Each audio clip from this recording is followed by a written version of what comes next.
Welcome everyone to today's webinar entitled Expert Tips for Higher Education Facility Management, Facility Leaders Share Insights. My name is David McCabe and I'm the Director of Professional Development and Virtual Programming with APA. Just a couple of housekeeping items before we get started. The webinar recording will be posted to the APA webpage under the Continuous Learning tab later today. Professional Continuation Education certificates are being offered for today's program. Those who indicated they wanted a certificate at registration and meet the requirements will receive certificates later this afternoon. All attendees are in listen-only mode. Please type your questions in the chat box and they will be answered in the order they are received. If we run out of time and we still have questions, responses will be sent directly to the person asking the question by our presenters. At this time, it is my pleasure to turn this over to Indira Farah, who will introduce our speakers for today. Indira, take it away. Thank you, David, and thank you everybody for taking the time to be here with us today. I just want to quickly introduce our speakers so we can jump right in. The session will be moderated by David Trask, who's the National Director at ARC Facilities. He's also the Facility Voices podcast host, and Maria O'Callaghan Cassidy is the Senior Associate Vice President of Campus Operations at the University of Richmond. We also have Byron Woods, the Dean of Facilities at College of the Sequoias, and Philip Fleming, the Director of Physical Plant and Facilities at Cypress College. We're happy to have you all here today. And David, I'm going to go ahead and hand it over to you. Great, thanks Indira, and thank you everybody for joining us today, and especially thank you to our panelists, Maria, Phil, and Byron for joining us, and really look forward to you sharing your insights. And what we're going to really discuss today are these key things: the challenges with aging infrastructure, also energy management and sustainability practices, emergency preparedness and security, budget constraints, and some of those resource management challenges, also collaboration with leadership, and then dealing with the unexpected. And then we'll wrap up with some questions as well. So let's go ahead and jump right in. So, most organizations across the board, whether you're higher ed or any other industry, are really struggling with this. And it's with the several real-world challenges that require strategic approaches to effectively address them. And we're going to hear some from these people that are on here, from our panelists, and that comes down to our first thing is aging infrastructure. Big problem across the board.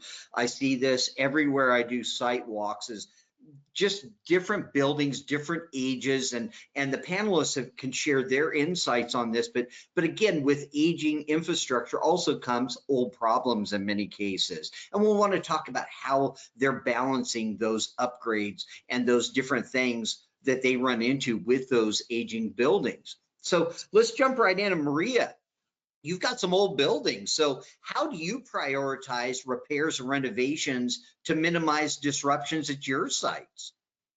Oh, that's a great question. It's not, this is very common, aging infrastructures across many industries. So higher ed, I just want to be clear, isn't the only one. But I will say that we have a unique set of challenges given that there's never any downtime anymore on college campuses. Sure. So that's the first challenge. The other one is making the decision exactly what you're going to repair and how you're going to repair it. Meaning, is it something that you want to do a one-for-one replacement, or is it something that is going to tie into your sustainability goals? A lot of universities are looking to get to be carbon neutral within a specified period of time. So when you're looking at replacement, should it go in conjunction with a capital project? What is your overall strategy and who ties into that strategy? Some schools and centers have sustainability professionals that help them make those decisions with senior leadership, but it all has to be, I like to use the analogy of layer cake, where you kind of marry and build upon all the different processes and goals that you have across the institution. Data, you can never get away from true data. So whatever decisions you make, is not everything ages at the same speed. Right. FCAs are basically a snapshot in time. You might have a roof that's like reaching the end of its useful life, but across campus, you might have another roof that has a little bit more time supposedly to it, but that's where you're seeing the leaks. Or you have an HVAC issue in one building that should have a few more years, but your calls are actually coming from another location. So it's Sure. using the real-time data over on top of the other data that you have collected to make those decisions. So prioritization is a moving target. All that, it's just a moving target. So Yeah. you got to have these touch points. You just can't have these yearly budget meetings and be like, okay, that's our plan for the next year. I like to get with the team on a monthly basis and say, hey, listen, what are we looking at? Is there things that are skewing our data this month? Are there things that we are planning to do that maybe should get pushed out and something else take their place? So it's discussions and it's a constant review. Yeah, I couldn't agree with you more. And Phil, let's get your insights on this. So David, what I would do is break this out a little bit into kind of two answers, if you will. So Yeah. inbound prioritization of repair. So those are service tickets coming into my unit. Those are evaluated under the fire life safety concept. So we look for any safety issues first, and then prioritize the assignment of the tradesmen who respond to those service tickets accordingly. And then down from there on to the more mundane things, and we get those assigned and those repaired accordingly. The renovation type approach, and to minimize disruption there, it's more of a midterm, long-term planning. And what we try to do is prepare out what we call a swing space in our area, or an extra space for the users of a given program to be able to be housed while we're renovating a given building or area. So that what that does allows the program to continue, albeit they may not have everything they had previously in their original facility, but we make it work. We get them their essentials in their swing space, and then we go about the task of planned renovation for that given area. And then we have an announcement date is when we're going to move them back. And usually everybody's real happy around that date. We cut ribbons and whatnot. And then we do it all again for another division. You mentioned age infrastructure. So this is a continual process that's happening. My campus was built in 1965, opened in 66. So that's how I'd answer there. No, I can appreciate that. And, I always say old buildings can mean old problems too.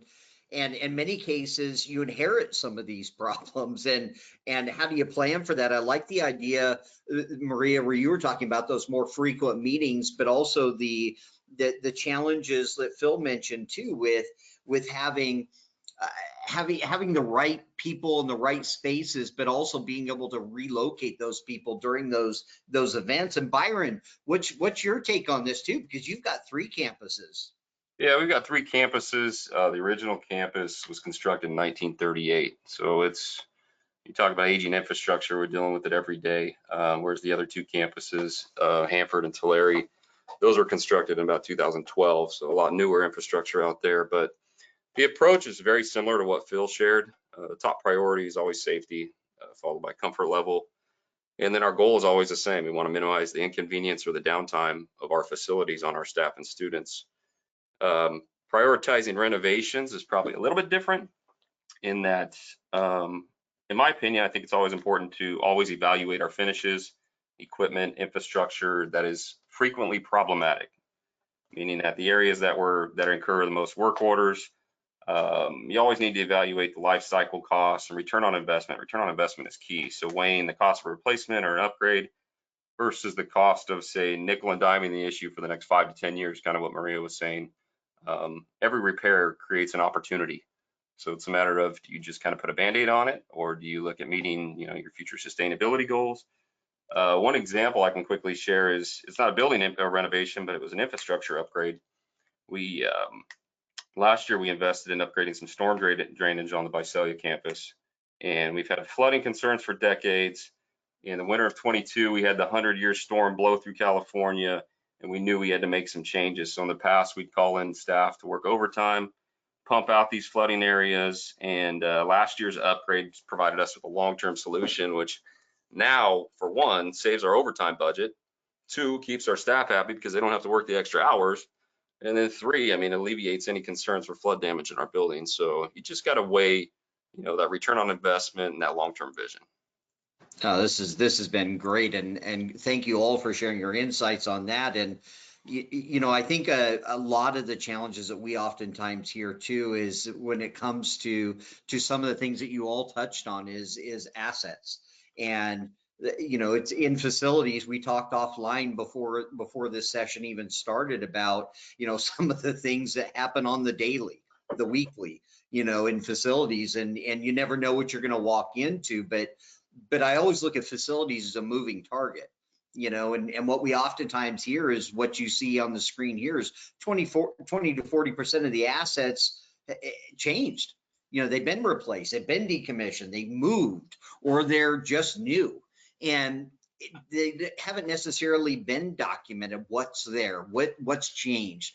And the other challenge is a lot of the stuff that's out there, old buildings means old stuff, and a lot of folks kind of look at it as, it's still running. We're Band-Aid fixing it as much as we can, but it's still running. And, the facilities teams are all over the place. They're running around like crazy, but they're trying to maximize the useful life of that equipment, of that stuff that's in those buildings as well. So, I always say, imagine having all your stuff at your fingertips. And what does that look like? Meaning your team, they just know where stuff is. So, with regards to the next phase here is with regards to energy management and sustainability. And obviously the challenge is this is top of mind across the board nationwide. I hear this all the time. And in higher ed, you're under an increasing pressure to reduce that carbon footprint, as Maria touched on earlier, and really improve that energy efficiency. And for the panelists, what are some of the ways you're addressing energy and sustainability at your sites? Let's go back to Maria on this one.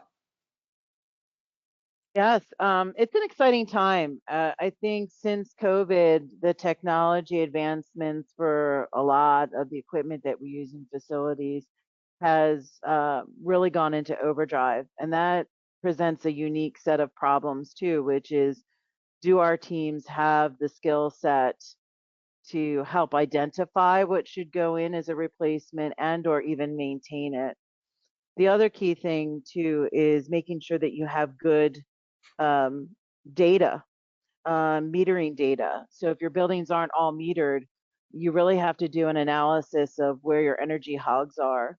From sustainability perspective, like one of the things that we're doing here at the University of Richmond is in the next couple of months, we're going to start doing some testing of geothermal wells to see if that's even an option for us. So, thinking big, and doing your research and getting others involved in that discussion is key.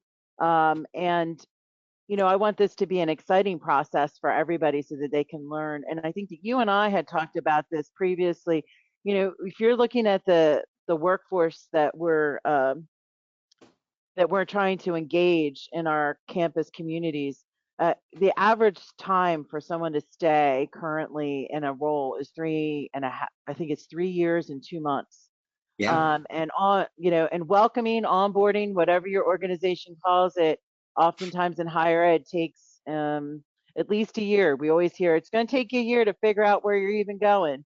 That can't be, because we're going to be wasting the large percentage of the time that we might have that person. Right. So energy for sure is making sure that you have the technology in place so that you're not manually entering shutdown times or turn back times for your facilities HVAC, making sure that you're metered, making sure they have that partnership with the registrar's office, that you know where the events are. And then from a sustainability point of view, again, doing your research and reaching for the stars, and let's see what works best for each organization. Yeah, it's funny you brought up the whole 3 years and a couple of months time frame. I was talking to somebody yesterday about that, and he said, it's a 1.5 year ramp up time. I said, well, if they're only going to be there for 3 years, you just lost half that time. And that's a challenge for everybody. And Phil, how are you addressing the energy and sustainability issues at your sites? So just dovetailing right off a lot of what Maria had to say. So I'll just start out with kind of what has already been done. A lot of your low-hanging fruit, obviously your lighting. We've converted all to LED campus-wide, both interior and exterior. the word of caution there for any group that has not yet done that, make sure you're speccing out the best quality systems and fixtures that work well for your campus, because many of the stuff has 10-year warranty on both parts and components, and you want to pay close attention if you haven't done that yet. And then obviously VFDs and things of that nature where you can draw down your energy usage. We're all trying to get to the previously referenced net zero, and so that's the effort there. We're nowhere near that, but certainly that's the target. And then obviously, state of California, the big popular thing out here is on solar. And so our site is in the process of mapping out our parking lots are ripe for being able to install the large solar carport type panels. And we're currently looking at that, but I would advise all facilities directors, anybody has their hands in this, to be cautious with all of that, because I don't mind saying it. The solar is publicly and politically popular in these regions, but you need to pay real close attention to the detail and what you're actually procuring, because oftentimes, sadly, they don't pencil out when you really work with an accountant and you truly look at that. So you've got to pay close attention that in an environment where the resources are so precious, and make sure before a trigger is pulled on your campus or in your district that you're really procuring the best system you can. And always remember the TCO, capital TCO, total cost of ownership, is really, really important for the long-term management of these systems. And you would have what I would say a skeptical seat at the table, a healthy measure for the organization to ensure that all of these issues are discussed before a governing board, pulls the trigger on the approval of a multi-million-dollar solar project. But anyway, that's where we're heading. We've done well thus far. I've been 8 years on my site, or in year 8, and we're drawing down systematically our energy usage and trying to work our way toward zero net energy. So that's my answer. No, that's great, Phil, and I appreciate your insights on the solar side too, because I see solar going in at many of the sites that I site walk, and some of them it's the entire parking structure or parking lot has the covering. Others they're on rooftops of buildings, and it can be challenging because it's what is that TCO, like you mentioned. I mean, what is that actual cost? And I think doing your due diligence is a big deal. And Byron, jump in here. What's your path for energy and sustainability at your sites? I'm in the same boat as Phil, as a California Community College with the same exact approach. We had 5 years of funding dedicated to Prop 39, which was energy efficiency projects. And I think most of us low hanging fruit was just the LED lighting. Just swap every single light bulb out to LEDs. And then a lot of districts have made the push for solar. And I completely agree with Phil's comments about just being cautious about the details of the contracts that are being discussed. Like we're doing it right now. I've done carports at all 3 campuses of ours, and just getting ready to sign a contract on another one. But a carport structure, you're looking at a 20 to 25 year payback on that. Is it worth it? Yes. With the rising electricity costs in California, absolutely. The sooner you get solar, the better. But there are potential problems if you don't do your homework on it. Another thing that we're looking at right now is we've got some new construction projects taking place. And the new building code requires implementing battery backup at the building level.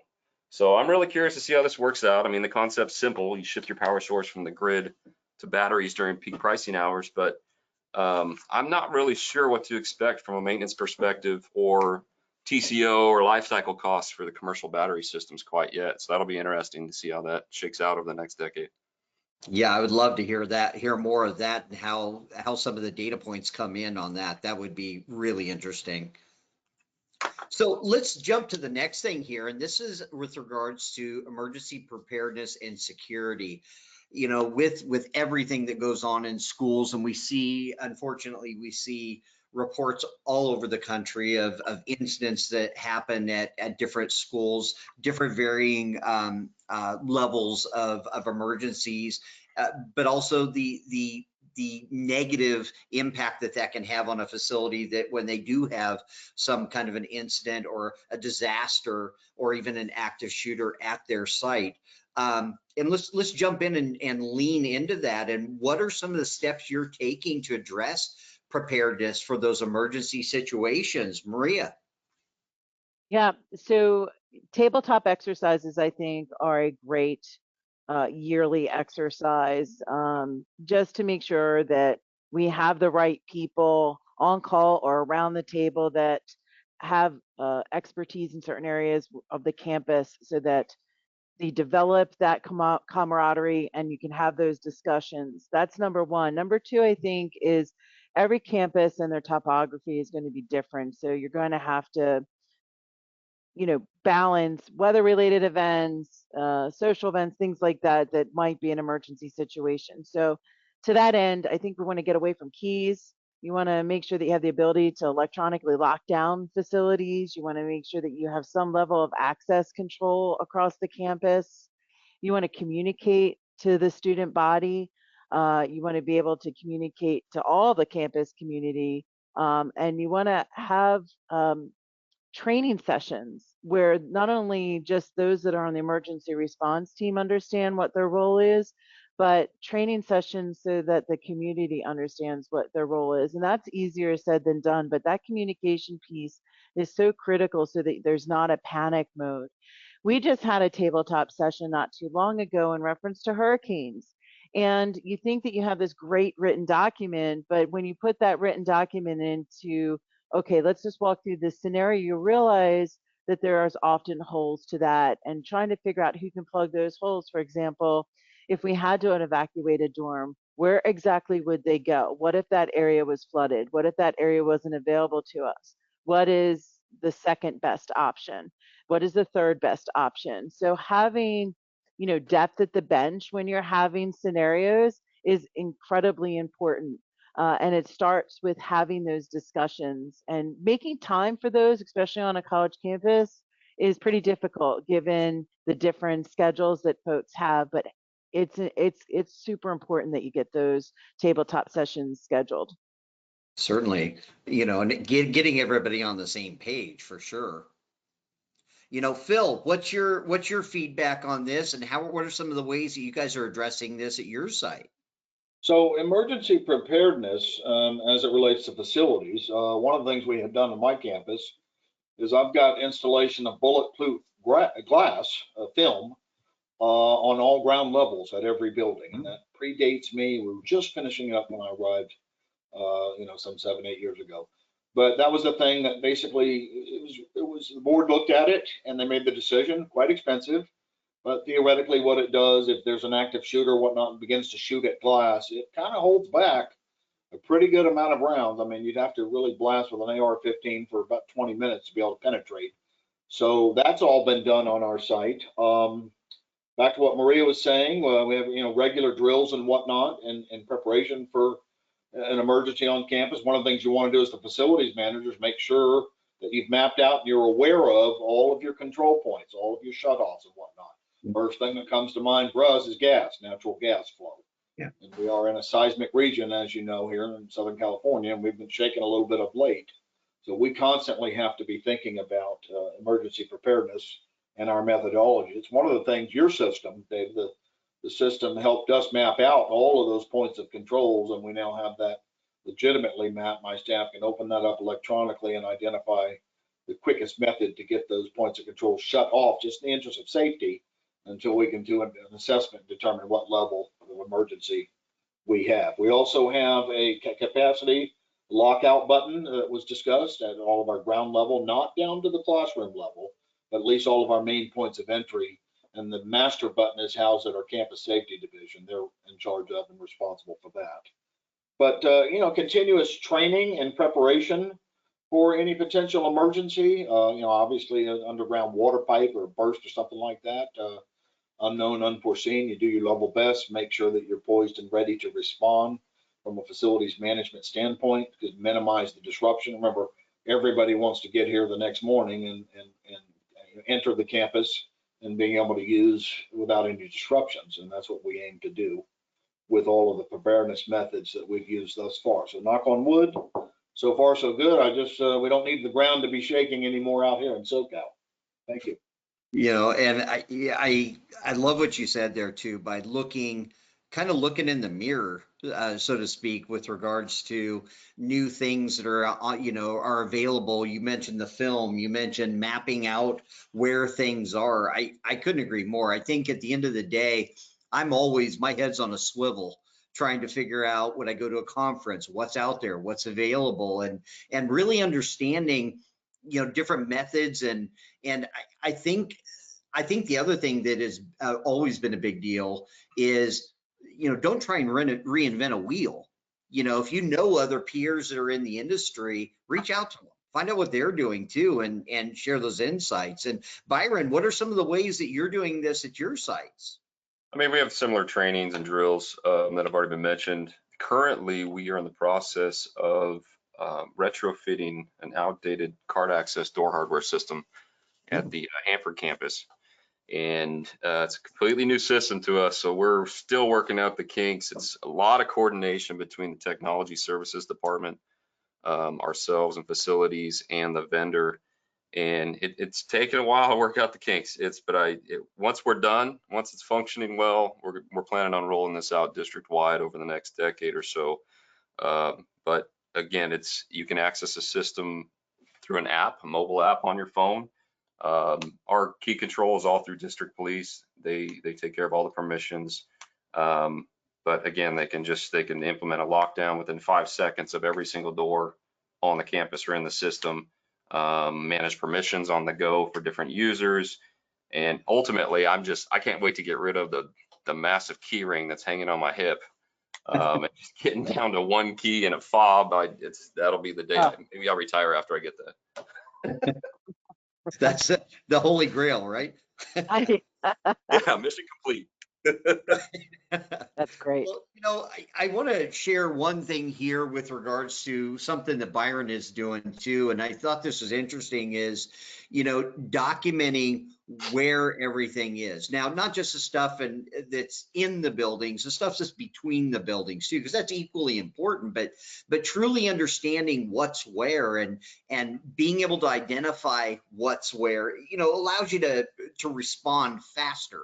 Make more educated decisions. And I think what it really comes down to is capturing that stuff, capturing that institutional knowledge. Maria kind of touched on this earlier with, you've got people for a certain amount of time and they leave, whether they retire, they get another job, or, whatever the case may be, they win the lottery.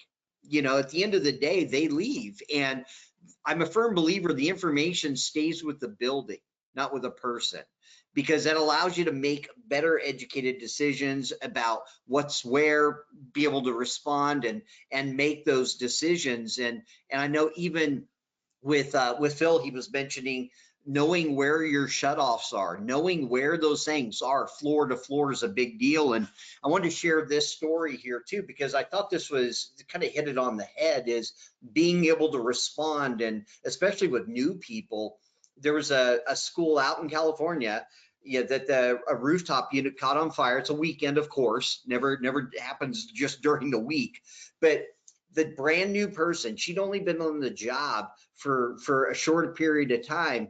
The fire department rolls up, units on fire. They're not going to just dump water on it.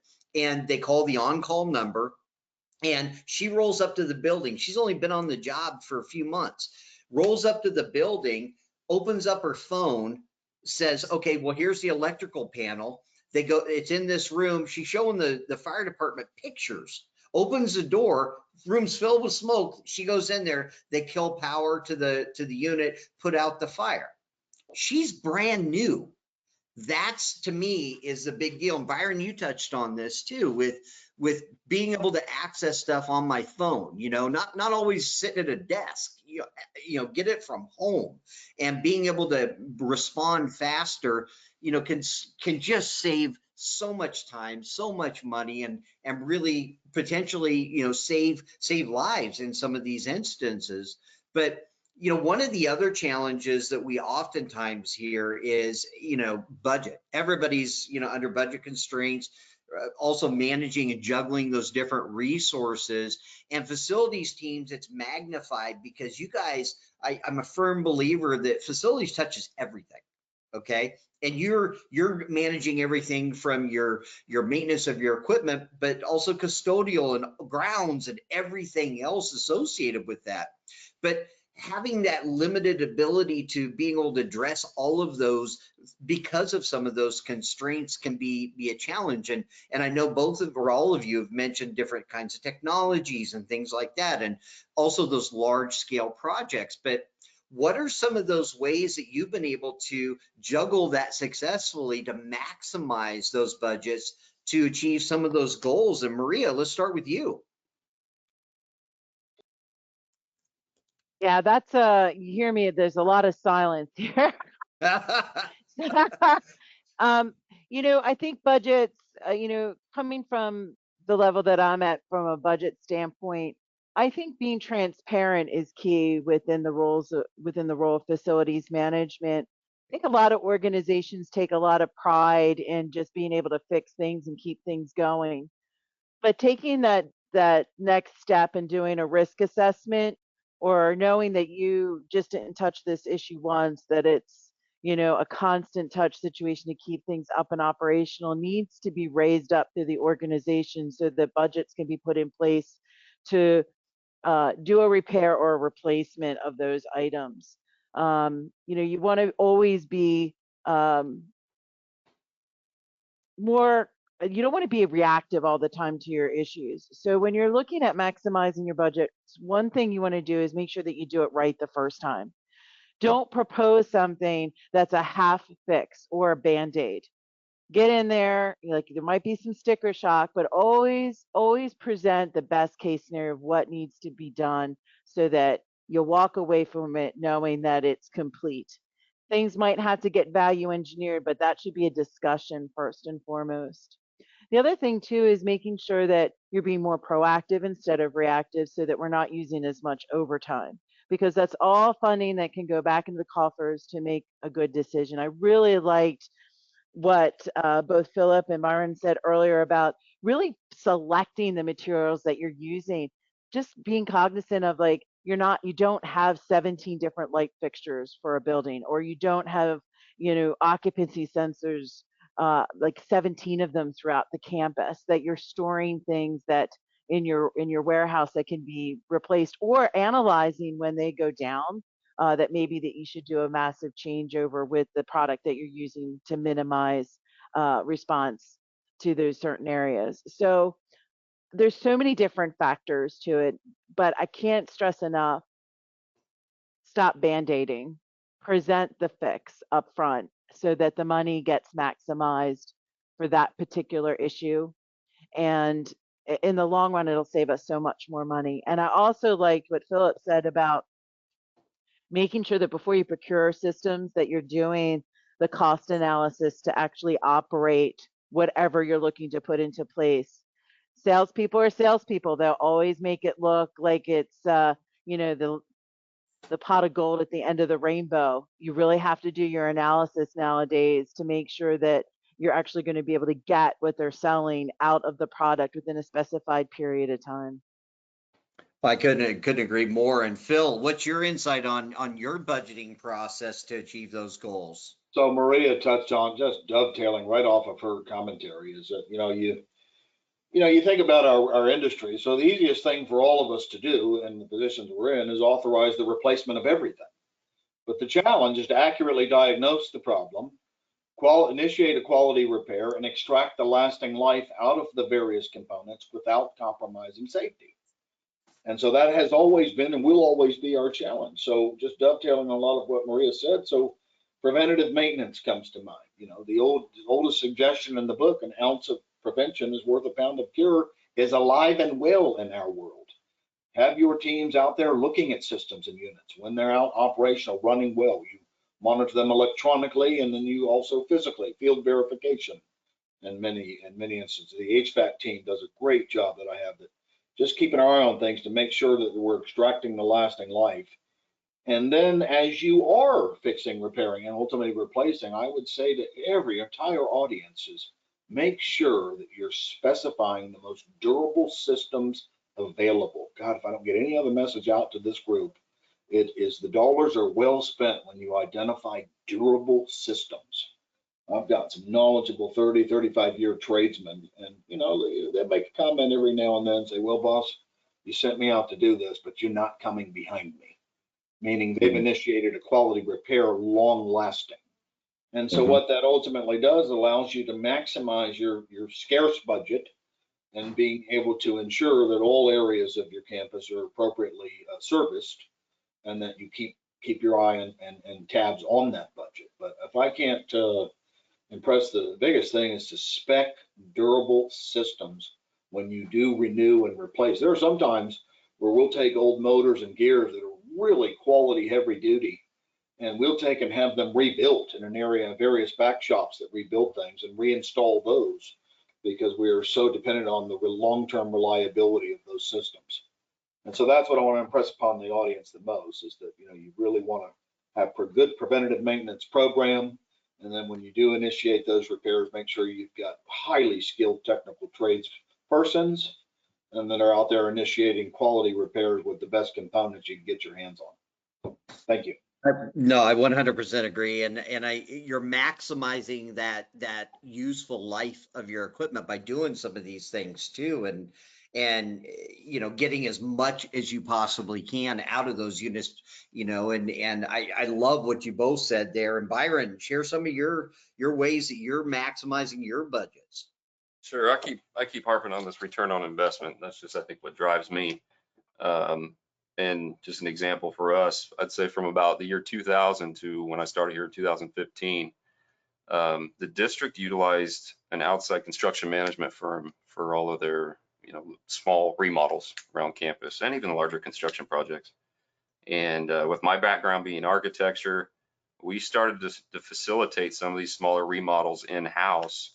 And just about 5 years ago, we created a construction management position in-house that coordinates and manages these small remodels. So this is separate from the maintenance side. Maintenance still maintains existing conditions, and construction focuses more on alterations and upgrades to facilities. But talk about maximizing budget, this construction manager, they pretty much multi-prime the delivery of these small scale projects, meaning they coordinate the scope of work, they coordinate separate contracts for each subcontractor trade. So definitely some extra paperwork on our end, but you avoid that general contractor and the big markups for all the trades below them. And with the large amount of construction activities on our campus, I mean, this position ultimately pays for itself when you hire the right people. I think that's the most important part. So knowing you have the right people underneath you, making the right decisions, there's some big cost savings in that. Yeah, fantastic insights from all three of you. And thank you so much for sharing those. And, I think one of the other parts of maximizing that budget is the communication and collaboration with leadership. I talked to a guy yesterday, and he said, what's your approach to discussing facilities related things with your leadership? Because we all know in many cases, presidents of schools or CEOs, they're not facilities people. They don't understand the nuts and bolts or the daily things that are under the umbrella of facilities. And he jokingly told me, he said, I go in with a couple of approaches. One, depending on the audience that I'm pitching it to, I go in there with my immediate ROI, meaning I'm saving energy here, here's the offset, here's how I'm going to pay for it. The second way that he said is, it was more the pie in the sky. He said, I go in with 3 different entry levels to get to the solution. There's the base model, absolutely stripped down, and this is the ramifications if we go with that. And a lot of what Maria said resonates with this. It's that Band-Aid fix. Or there's the middle ground, and that's the step up from the base model. And then he said, it's my lottery pick. It's I won the lottery and I can do whatever I want. And they always fall somewhere in the middle. But he does a really good job of justifying each of those levels, but also putting in, if we go this route, here's what that means. It's going to last for 2 years. It's a Band-Aid, or whatever the case may be. Or if I go pie in the sky lottery pick, this is going to be, I'm replacing the entire system in the building instead of just the one unit. So again, it can be a challenge to really explain that type of information to leadership. So how are you successfully collaborating with leadership to achieve those goals? And that could be obviously investing in technologies, equipment, your people, and also expansion opportunities that you have. And can you share examples of that? Maria, let's start with you. Yes, this is a very important topic. And I think that another key point is to make sure when to address or to ask senior leadership for funding or the go ahead to investigate a potential solution. You want to go to them when you have all your ducks in a row. So I like what you said before about the person that you talked to before offering 3 solutions. The big thing is to make sure that you're connecting all the dots. And I like to call that like almost a risk assessment, that this is something that we're focused on. If we don't address it, these are the potential outcomes, and connecting the dots for them so that they understand what the potential could be if we don't address this. And then you want to add the strategy. And then the strategy should be some options, a time frame, and a cost estimation, and what it would do to the occupants of that facility and or to the daily operations to correct it so that they can make the best possible decision, because we all know that politics are involved. But you can't go forward until you have all your ducks in a row. So if you're working on a sustainability plan, you want to make sure that you have that wrapped in to whatever kind of equipment purchase that you might be recommending. You also want to, if you have a capital plan coming up in that building or that facility in a couple years, you want to have that discussion as well as like how that would impact them. Can you wait? Can it be wrapped in then? What would you need in the interim to keep things going? But having all that detail and have the weeds, like all the details on the weeds, like ready to go, but having it in a concise manner so that it can be presented is the way to approach it. And to always be transparent. Don't hide issues in your back pocket.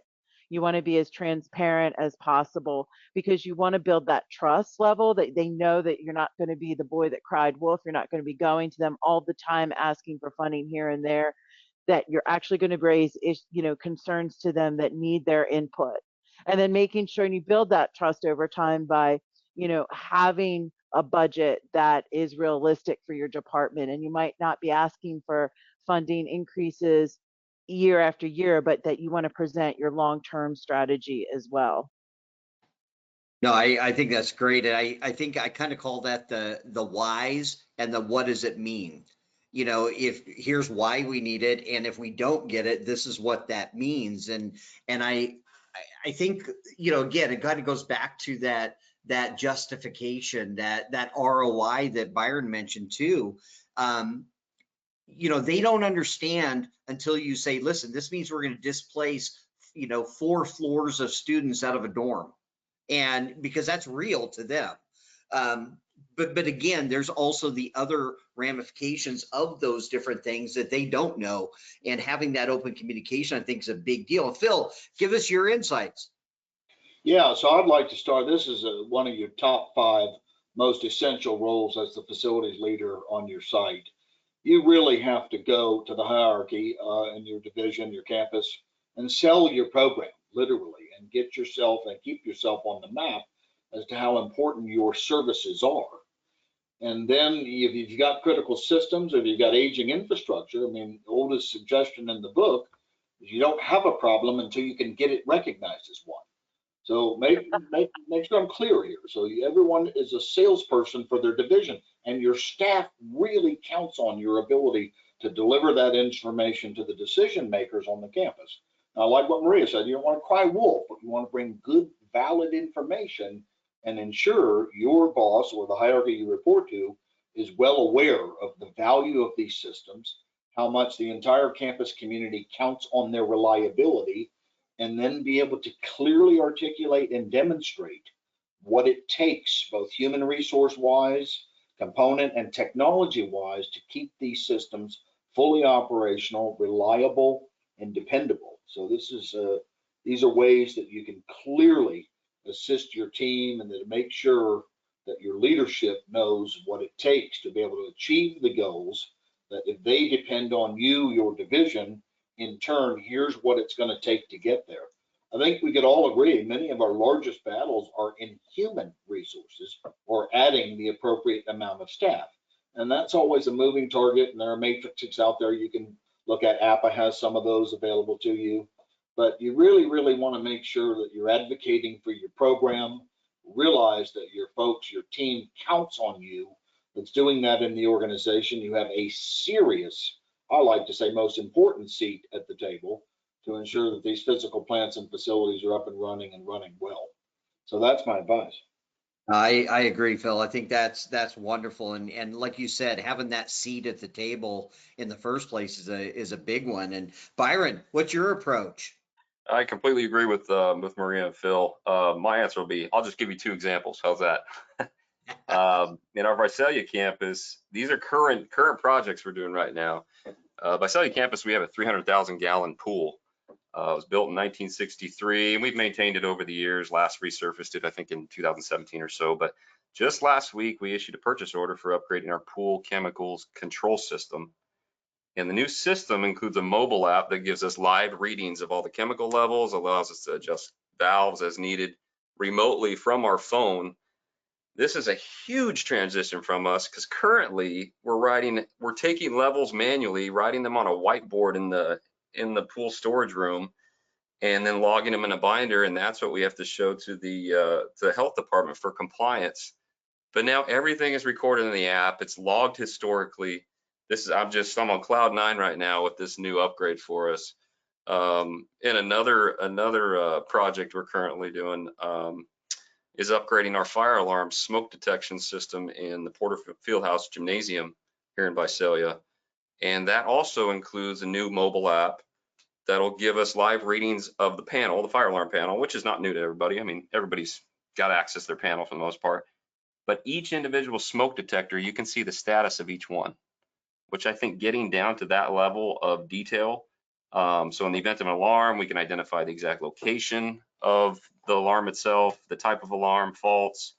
And then even when the vendor goes out to do the quarterly fire alarm testing, they can manually test each device without physically touching it, just setting it off from their phone. So these are just huge upgrades related to technology that I felt was definitely worth sharing with the group. No, that's wonderful. I'd love to hear the different technologies that you're utilizing to really make sure that you can maximize your response times too. I mean, it's a big deal. So let's move on to the next segment here, and this really comes down to that. How do some of these things impact all departments? And I kind of come at this from a holistic approach when I look at and have communication with different organizations about how they approach even buying, how they approach looking at how other departments can leverage things, leverage systems, leverage budgets even, and share those resources. And a lot of the things that I keep finding is, trying to maximize some of the stuff that's out there, whether it's maintenance or operations, construction, all the different departments being able to leverage things in those purchases.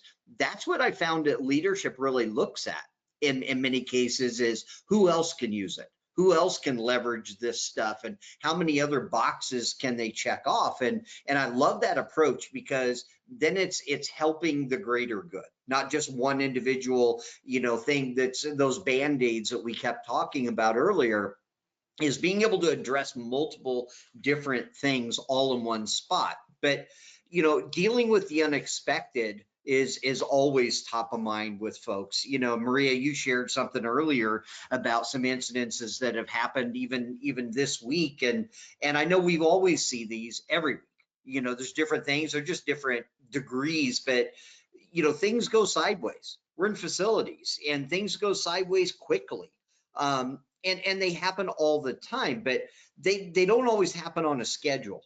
They break it, they break when they break, and you know, your end of life date, your expected end of life date isn't reality. You know, it may be close, but you may get another 2 years, but then it may happen tomorrow.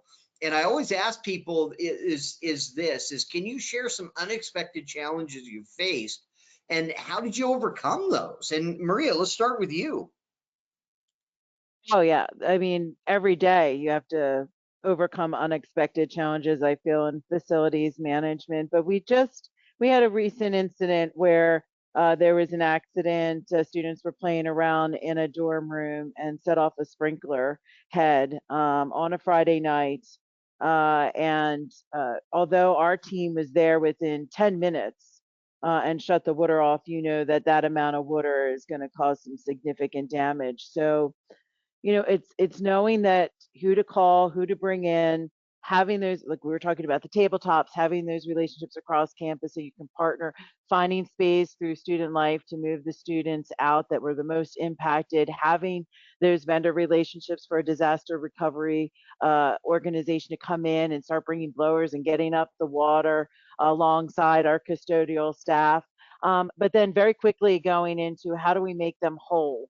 So within a short order of the incident even occurring, having a plan to make it as if it never happened in short order. So it's those relationships with outside vendors, it's those relationships internally within your organization, and having an excellent team. And you know, I'm blessed here at the University of Richmond. It's an amazing team, but quite frankly, I want to say that across the industry, I think facilities teams are the backbone of any institution. They are the ones that day in and day out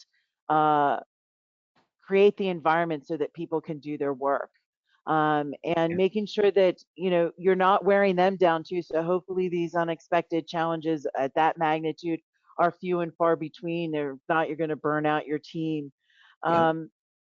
So you know the other thing I did want to mention based on your last question too about dealing with senior management, executive management, I think it's really important that we get them out of their offices and out into the field to see some of the exceptional work that's being done, that they get to meet some of the team members, that they see projects that were just delivered and how they impact. That show and tell really goes a long way when you're trying to explain why you need additional funding in certain areas or why you're going in a certain direction in reference to a project. Oh, I'd love that insight too. And you're right. Get them out of the office. Get them out of their bubble so that they can see the other things that the teams are doing. And Phil, with regards to these unexpected challenges, you know, how are you dealing with those? Well, I'm an old veteran at this now. I'm at 35 years in 2 states, so I'll take the audience through a happening to me.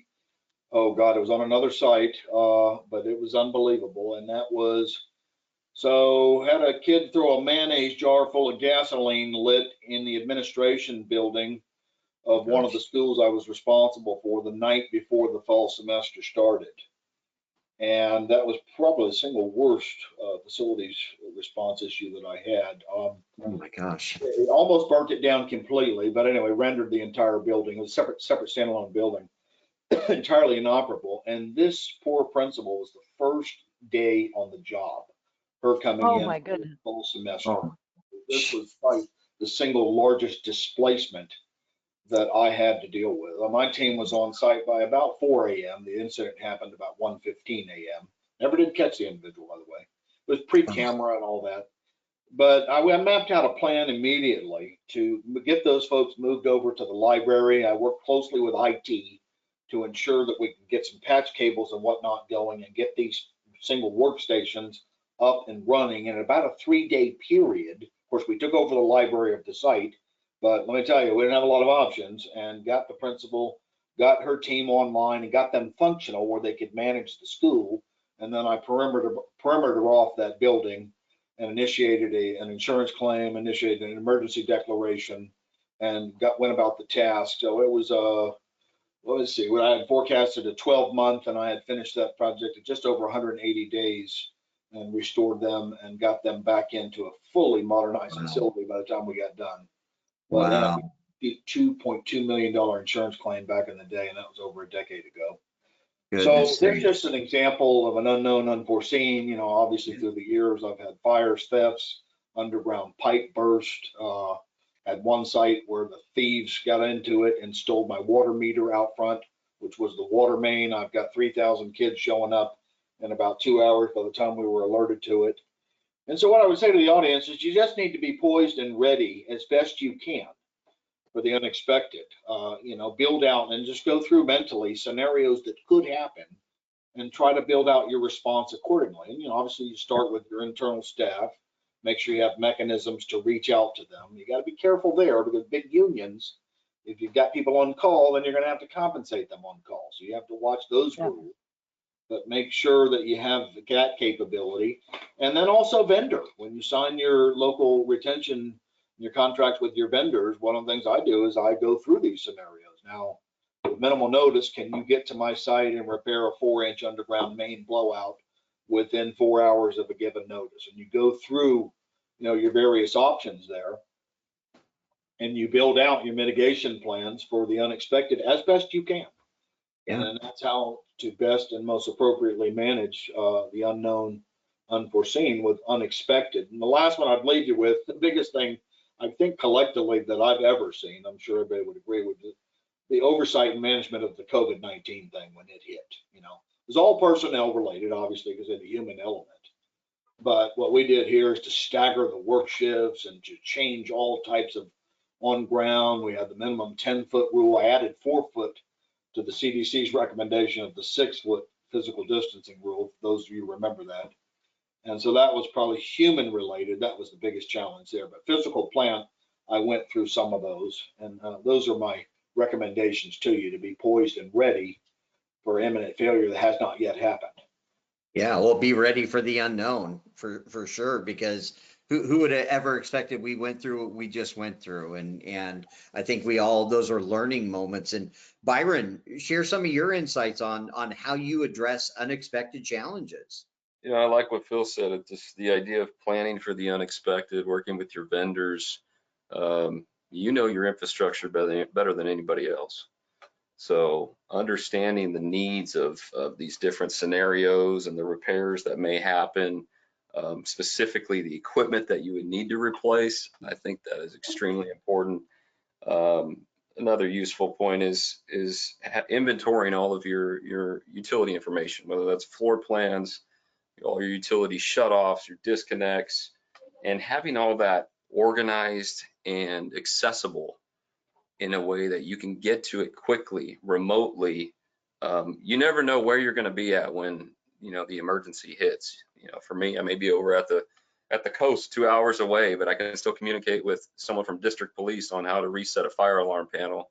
It could be something small as that, or if there's a flood on campus, a pipe breaks, you know, finding the nearest shut off or shut offs if it's a, you know, a water line through the middle of the campus. It's extremely important.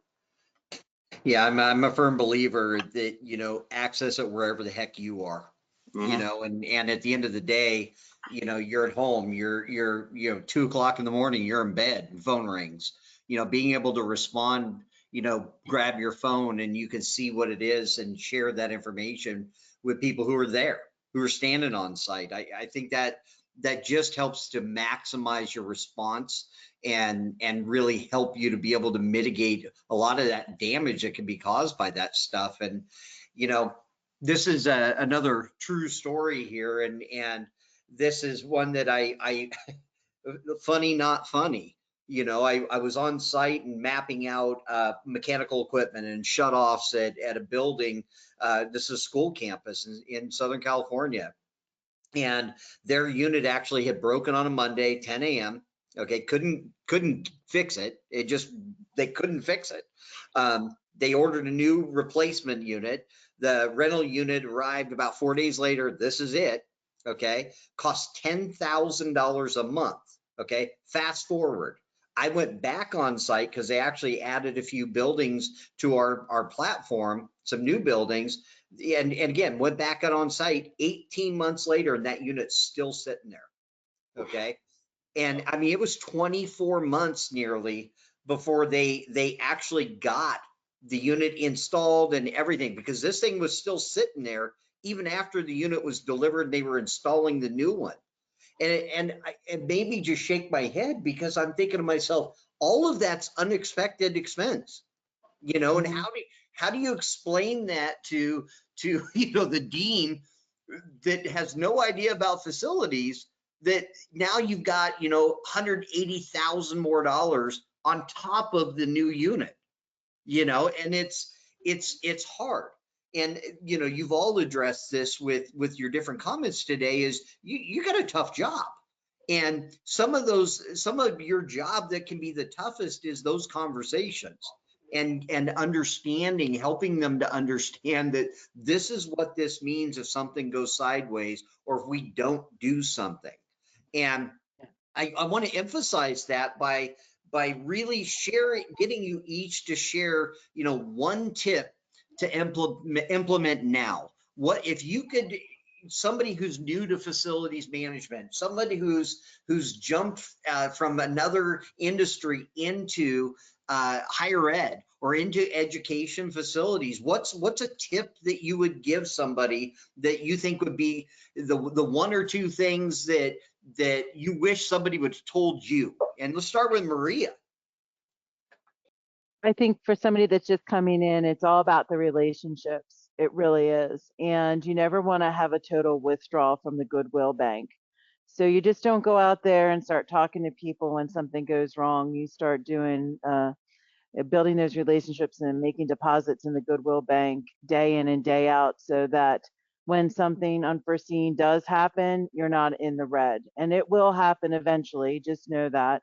But you've hopefully built up that goodwill, and that people are going to trust what you have to say when those things do go sideways.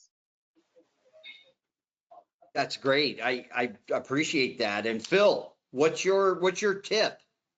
Well, I used to teach a little bit of this stuff, so I'd like to advise the audience coming into, if you will, a new facilities role or job or director level or above. You want to just make sure that you build out your plan for all of what I call your regulatory, and make sure. So think about your program as a ship on the water, and you want to sail along nicely with your staff that Maria just referenced, and all's well, right? Well, you don't want to take torpedoes. Well, what's a torpedo? So what can shut you down? What can red tag you? So your fire systems, your relationship with your health inspector. I've got the stormwater compliance folks out here, and we have the South Coast Air Quality Management District compliance that comes to mind right away. So if you're coming into an organization, you want to look at those and begin to interview those that are responsible for keeping those areas into compliance. Then you can kind of reverse engineer and work your way into the rest of the system and map out your plans for significant preventative maintenance repairs as such. But you want to make sure your ship flows along well and you don't take torpedoes, and torpedoes of the regulatory world that we all deal with. So that's my advice to the audience. Appreciate that, Phil. And Byron? I think I'd recommend just encourage all facility managers to get out of the office and make an effort to understand, the architecture and the engineering behind how a building functions successfully. From the mechanical components on automatic sliding doors, to lock sets, to locations of sewer cleanouts, to fire alarm panels, smoke detectors, you name it. The more you know about how the building functions, I think the quicker you can troubleshoot the issues in the field. Like I said, my background is architecture. I understood building systems, but I think it was, like Maria said, the relationships, my daily interactions with our maintenance staff, that allows me to better understand their trade. And don't be afraid to ask questions. I mean, we hired them, they are the experts. And I think the more information you can soak up from your staff, the more successful your operation will be. Yep. I 100% agree. I heard from someone who came from healthcare and then went into higher ed. I just spoke with her just the other day, and she said, you know what I've learned about facilities coming from one particular vertical to another? You don't have to know it all, but you need to know a little about a lot. And that's facilities. That is facilities, and we've all seen the little memes about hire good people, let them do their job, or hire good people and get out of the way. I think that means a lot. You don't need to know everything, but you need to know some of all of it. And I think where you're all talking about is get out there, walk the sites, learn the sites, know something, but also talk to your people and listen to what they're running into on the daily basis. And let's open it up for a few questions here. Indira. Thank you, David, for a great discussion. Thanks to the panelists as well. We just have time for a couple of questions. We've run over. The first question I have here is, sorry about that. When employees don't stick around long and thus don't develop a lot of institutional knowledge, what is the minimum data needed to be a proactive facility manager versus a reactive facility manager? Is it operating costs, facility life, something else? Why don't we start with Phil on this one? So what I would say is, your as-built conditions or your as-built drawings and detail are the most precious to you. I've actually termed a phrase, your walking as-built, which are your precious employees, are going to eventually retire out, and then there they go. So it's really important that you get to know your archived as-built drawings detail so that you have and are aware of all your mechanical systems. So if an employee rotates out or is only in for a couple of years, consistent with the question, you bring someone else in, they're going to need to be able to see your available drawings in detail. One of the things I like about our system that we've gotten through the ARC is that we can electronically bring these up and begin to familiarize yourself with what's needed rather quickly and keep the program going. So I would say, you need to make sure that you're poised and ready via your as-built condition, both drawings and detail, and much historical information as you can pass on to the new employee as soon as you can get them on board if you have somebody that departs in a short period. I'm a firm believer, and someone said this to me one time, and I expanded on it. They said, people leave, but I always say that the information should live with the building, not with the person, because people do leave.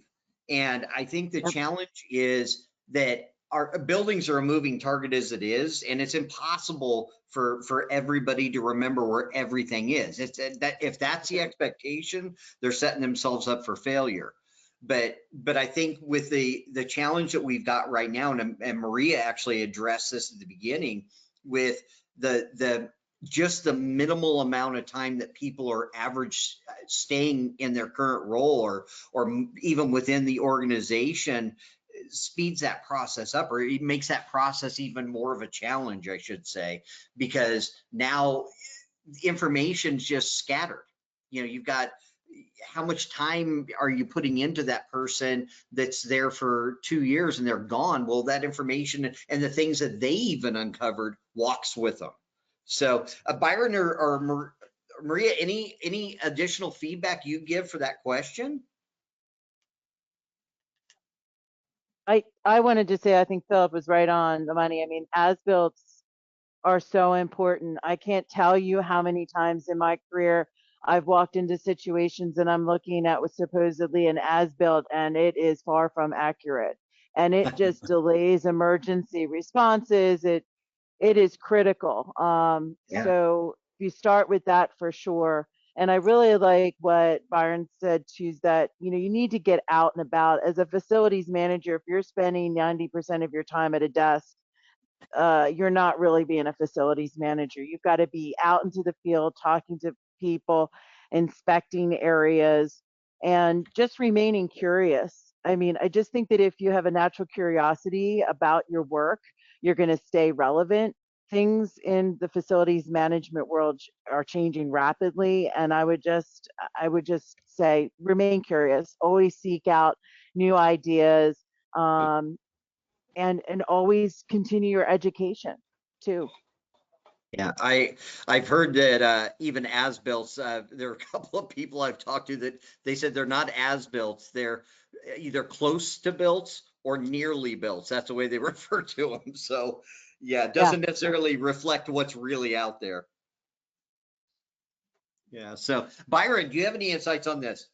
Yeah, I think that I like that natural, that sense of curiosity. I think that's really what keeps us all going in this industry. There's just there's the unknowns out there, and we're determined to find a solution to them. And it, as weird as it sounds, it's kind of fun. That's why we do what we do. For glutton for punishment, Twisted, right? but no, one, I guess, related to what Phil was saying, as far as as-bills and things go, we find ourselves often in uncovering, the unknowns. And my first instinct is I'm going to take a picture or a video, and it's on my phone. And well, you realize, oh shoot, 3 years, 4 years down the road, how hard it is to find that picture, that video. So I would encourage everyone to really take the time, as soon as you capture that information, put it somewhere that you can find it or others can find it in the future.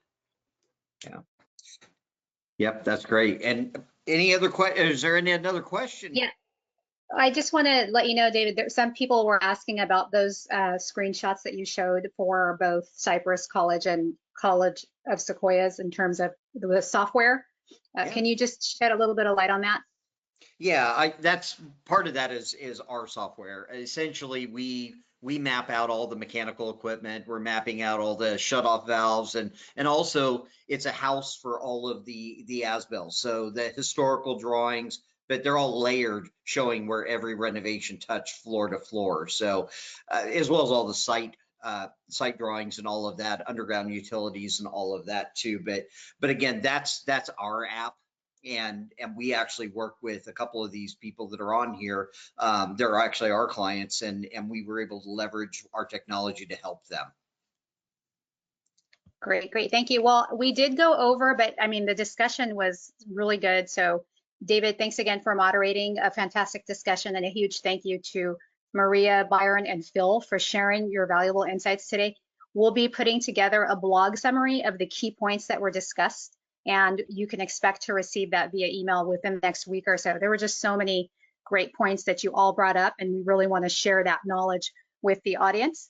A recording from today's webinar will be sent from the ARC Facilities team to all registrants, and a follow-up email within the next 2 days or so.